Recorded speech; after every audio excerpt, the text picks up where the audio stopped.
इस वक्त मैं मौजूद हूँ फ़कीरा गोड बलोच मोहल्ला में। मेरे पीछे आप देख सकते हैं स्कूल के बच्चे हैं, मदरसे के बच्चे हैं, कितने बेयारो मददगार खड़े हुए हैं और किस तरह यहाँ से वो गुजरते हैं। आए मस्जिद जो इधर के लोग हैं मकामी उनसे बात करते हैं, ये कितना परेशान है। ये इस गली से हमको आना पड़ता है, यहाँ पे देख के पानी है और बच्चे आते जाते गिर जाते हैं, इसलिए बच्चे आ नहीं सकते हैं। नमाजियों के कपड़े ख़राब हो जाते हैं और यहाँ पे बच्चे गिर जाते हैं, गड्ढरों के अंदर कुरान गिर जाते, गुनाह मिलता है। यहाँ पे कोई 6-7 महीने हो गए माशाल्लाह से पानी बिल्कुल भी ख़त्म नहीं हो रहा।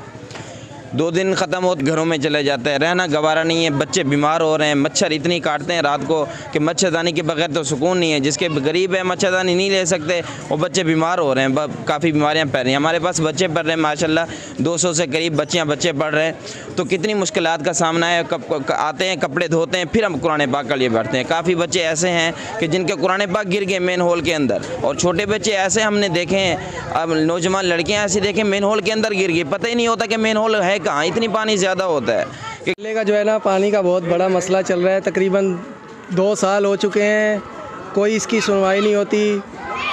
लाला रहीम साहब भी आए, वो भी आगे चले गए लॉलीपॉप दे के। सब अपनी जेबें गर्म करने के चक्कर में लगे हुए हैं। इस इलाके का कोई वाईसाई नहीं है, लिहाजा इस पानी का कोई हल किया जाए। इस पानी से बीमारियाँ फैल रही हैं, बहुत बच्चे परेशान हैं मदरसे आने जाने से, बाहर निकलने से। जी बिल्कुल, तो आपने लोगों की बातें सुनी, जो स्कूल के बच्चे हैं या इधर के जो मकामी लोग हैं, उनका कहना था कि हम सख्त परेशान हैं, बेयार और मददगार हैं, कोई हमारी मदद करने के लिए तैयार नहीं। कैमरा टीम के साथ अली बख्श बलोच, वशी न्यूज़, कराची।